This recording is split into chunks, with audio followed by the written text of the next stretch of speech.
At some point, you have to admit it. You're too old to keep wasting your peace on things that don't deserve it. What strangers think.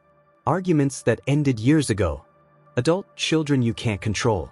People who only call when they need something. You don't have unlimited time anymore. And that's not depressing. It's clarifying. Because getting older gives you permission to do something you should have done years ago.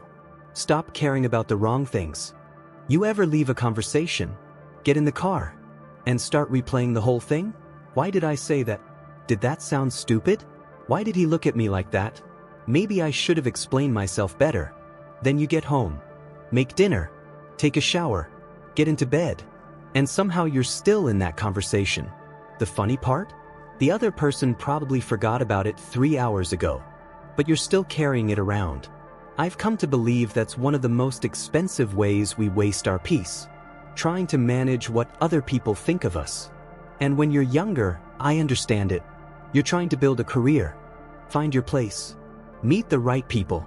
You want to be accepted, but eventually, how many more years are you going to spend auditioning? Marcus Aurelius was the emperor of Rome.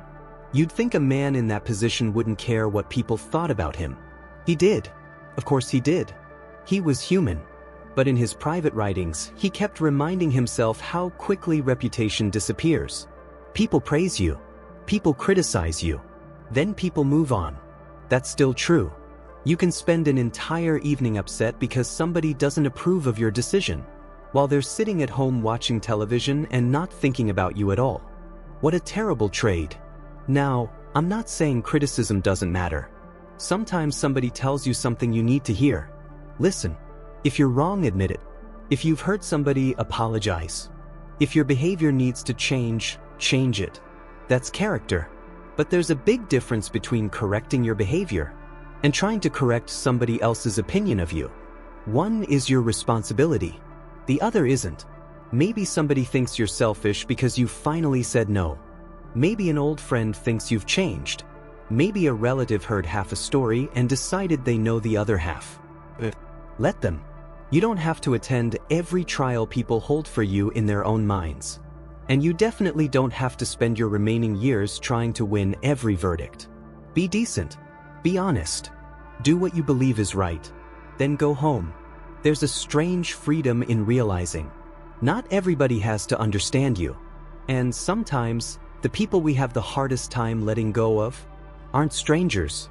They're our own children. If you're a parent, this one's hard. Because there was a time when your child's problems really were your problems. They had a fever at 2 in the morning? Your problem. They were struggling at school? Your problem. They needed braces? Your problem. They couldn't find their shoes 5 minutes before the school bus arrived? Somehow, also your problem. Then they grow up. They're 32. 40, maybe 50, and your nervous system apparently never got the memo. Your daughter tells you she's thinking about leaving a perfectly good job. You immediately see everything that could go wrong. Your son is spending money in a way that makes no sense to you. You want to grab a calculator. Maybe they're raising their children differently than you did. You bite your tongue, then you stop biting it, and now Thanksgiving is uncomfortable. It's incredibly difficult to watch someone you love make a choice you wouldn't make, especially when you think you already know where that road leads. So you give advice. They don't take it. You explain again. Still nothing. Then you're awake at 1:17 in the morning, worried about a decision that isn't even yours. That's where Stoicism becomes practical. Epictetus drew a very sharp line between what belongs to us and what doesn't. Your judgment, your choices, your actions, those belong to you. Another adult's choices don't. Even when you change their diapers. That's the painful part. You can love someone deeply and still not own their life. Maybe the better question isn't, how do I make them see this? Maybe it's, did I tell them the truth with love? If the answer is yes, sometimes your job is finished. You can leave the porch light on without chasing them down the road. And remember something. Some of the lessons that made you who you are, nobody could have taught you. You had to make the mistake. You had to lose the money, trust the wrong person, take the wrong job, stay too long, leave too soon. Whatever it was, you learned because life charged tuition. Your children may have to pay some of their own. Be there. Listen. Help when help is appropriate. But don't spend the rest of your life trying to prevent another adult from ever learning the hard way. Because while you're staring at their future, you can miss your own present. And sometimes what keeps us out of the present isn't another person. It's something that happened 15 years ago. There's probably something you can remember in ridiculous detail. A betrayal, a divorce, something a brother or sister did, a friend who disappeared when you needed them. Maybe somebody at work took credit for something that was yours. Maybe after 25 years, the company treated you like you were nothing. And the worst part is, maybe you were right. Maybe what happened really was unfair. That's what makes "just let it go" such useless advice. Let it go? Sure. Because letting go can feel like saying what happened was okay. It wasn't. But those aren't the same thing. You can say, that was wrong. And also say, I'm not giving it another year of my life. Seneca wrote extensively about anger because he understood something we still struggle with. The event can end, while the anger keeps happening. You've experienced this. You're driving to the grocery store. Nothing is wrong. Then somehow your brain opens a file from 2011. And now you're having the argument again. Only this time, you have the perfect comeback. Of course you do. You've had 15 years to write it. There's just one problem. Nobody else is in the car. You're fighting a ghost. And the person you're angry with? They might be playing golf. They might be asleep. They might not remember it the way you do. They might be dead. Meanwhile, you're still paying interest on what happened. So here's a question I think is more useful than, should I forgive them? How much more of my life does this deserve? Another month? Another year? You don't have to call them. You don't have to trust them again. Forgiveness doesn't require stupidity. And letting go doesn't mean reopening a door you finally had the courage to close. It simply means the past doesn't get unlimited access to the present. At some point, peace has to become more important than winning an argument that's already over. And once you start protecting that peace, something else becomes very obvious. You notice who keeps showing up only when they want a piece of it. Your phone rings. You see the name. And before you even answer, you know, they need something. Isn't it funny how your body figures certain people out before your brain is willing to admit it? Maybe it's an old friend. Maybe it's a relative. They don't call much just to see how you're doing. But the car breaks down? Phone rings. They need help moving? Phone rings.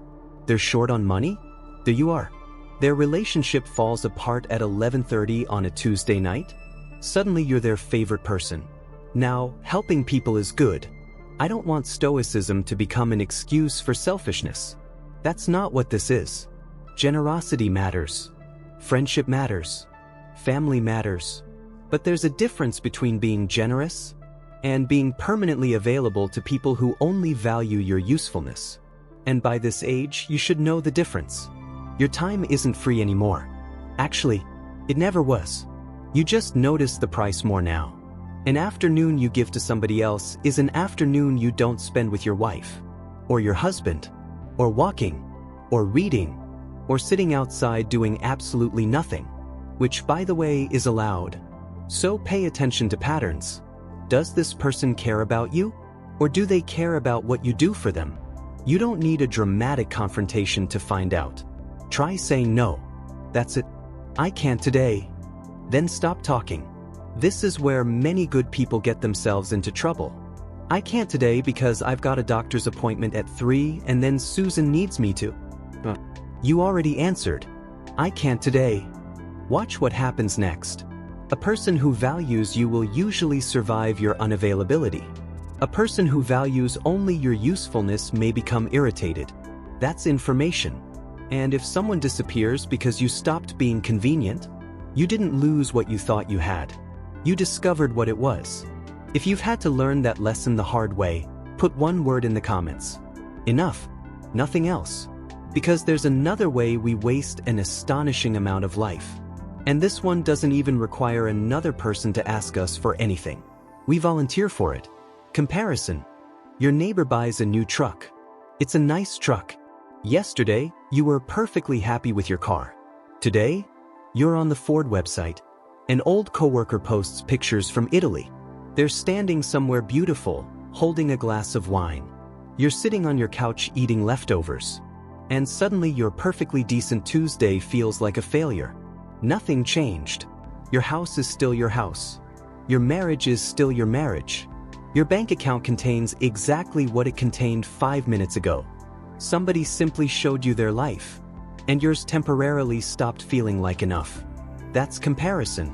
It changes the ruler, not the thing you're measuring. And there is no winning this game. Your friend has more money? Someone has more than him. Your neighbor has a bigger house? There's another neighborhood. Your brother's kids are more successful? Someone else's kids are doing even better. You can climb that ladder until the day you die. There will still be another rung. Marcus Aurelius had something most of us will never have. He was emperor. Think about that. And yet his private notes repeatedly remind him not to become obsessed with praise, status, and reputation. A Roman emperor had to remind himself that status wasn't enough. And I'm supposed to believe a bigger kitchen is finally going to fix me? Come on. At some point, you have to define enough for yourself. Maybe enough is not glamorous. Maybe it's a house that's nearly paid for. A spouse you still enjoy having coffee with. A few people you can call when something goes wrong. Enough money to breathe. A body that still gets you around. A dog who acts like you've returned from war every time you come back from the grocery store. That's a pretty good life. Unless you're measuring it with somebody else's ruler. Enjoy nice things. Stoicism isn't a vow of poverty. Take the trip. Buy the car if you can afford it and genuinely want it.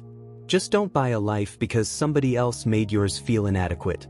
Because eventually there's another comparison that hurts even more. Not you versus your neighbor. You versus the person you used to be. You find an old photograph. And there you are. 42. More hair. Less stomach. You could work 10 hours, eat pizza at 9:30, sleep 6 hours, and somehow wake up ready to go. Now you sleep wrong and your shoulder files a complaint for 3 days. Aging has a sense of humor. But here's where it becomes dangerous. You start using your younger self against your current self. I used to be able to do that. I used to look better. I used to have more energy. I used to be important at work. You did. And there are things you can do about some of that. Exercise. Eat better. Sleep. Take care of your body. See the doctor instead of pretending that weird pain will eventually become bored and leave. Do what you can. But don't spend every morning insulting a 65-year-old body because it refuses to be 40. Nature is going to win that argument. And aging isn't only subtraction. That's something younger people don't understand yet. You may have had more energy at 40. You also wasted more of it. You worried about things then that wouldn't get 5 minutes from you now. You trusted people you wouldn't trust today. You chased things you eventually discovered weren't worth catching. You know what a bad season feels like. And you know seasons end. You've buried people. You've survived things you once thought you couldn't. That's not nothing. The Stoics didn't ask us to fight reality. They asked us to meet reality well.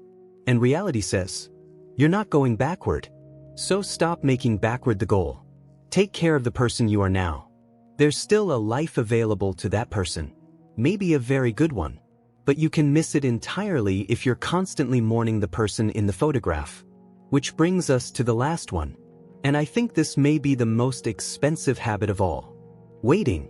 I'll do it when I retire. When the mortgage is paid off. When things calm down. When my knee gets better. When the kids stop needing me. When the market improves. When we have a little more money. Then you look up. And 5 years disappeared. The problem is that life never really clears its schedule for you. There's always something. The house needs a repair. Someone in the family is going through something. Your back hurts. The market's down.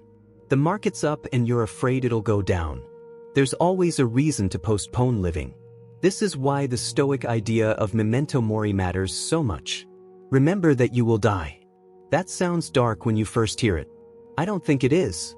I think it's one of the most life-affirming ideas the Stoics gave us. Because death doesn't only tell you life ends.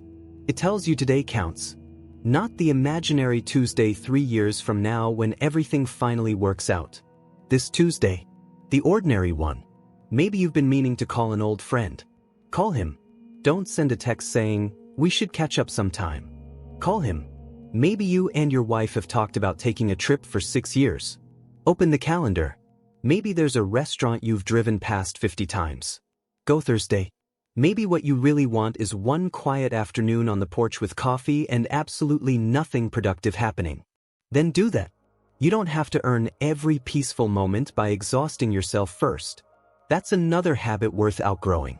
And no, this isn't an argument for being reckless. Don't empty the retirement account and buy a motorcycle because a guy on YouTube mentioned mortality. That's not Stoicism. That's a midlife crisis with a philosophy quote attached. Plan. Be responsible. But leave some room for living.